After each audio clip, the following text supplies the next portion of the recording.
Magandang gabi, pambungad sa ating newscast. Nakahanda na ang 30,000 pulis na ide-deploy sa buong bansa para sa undas. Sa pinakamalaking public cemeteries sa Metro Manila na Manila North, inaasahang daragsa ang mahigit 1,000,000 katao. Ang balitang ito ni Kim Salinas.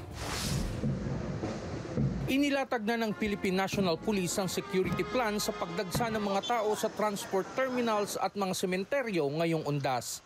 We are once again called to ensure the safety and security to our fellow Filipinos as they visit cemeteries and travel to their provinces. Around 30,000 PNP personnel will be deployed nationwide. Paalala ng PNP chief sa mga pulis, Be visible, be courteous, and be ready to assist. Remember, our presence gives comfort and peace of mind to our people. mahigit 1,000 pulis ang ide-deploy ng Manila Police District.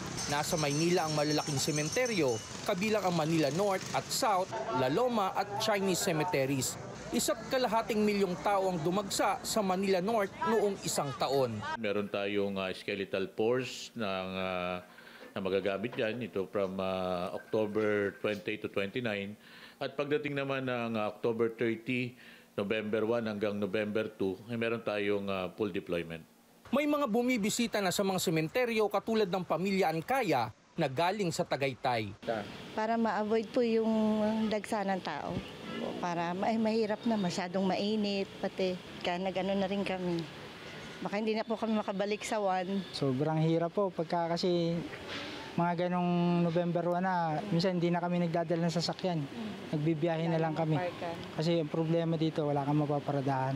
Paalala naman ng MPD sa mga magulang, ingatan ng mga bata lalo na sa dami ng tao sa mga sementeryo. Ipatala nila dito sa may entrada, may mga talaan tayo doon, ilagyan ng contact number o mapagkakalanlan kung sakaling mawaglit ito, madali natin ito makita. Dagdag pa ng otoridad, lagyan ng name tag ang mga bata na may impormasyon tulad ng pangalan at contact information ng mga magulang.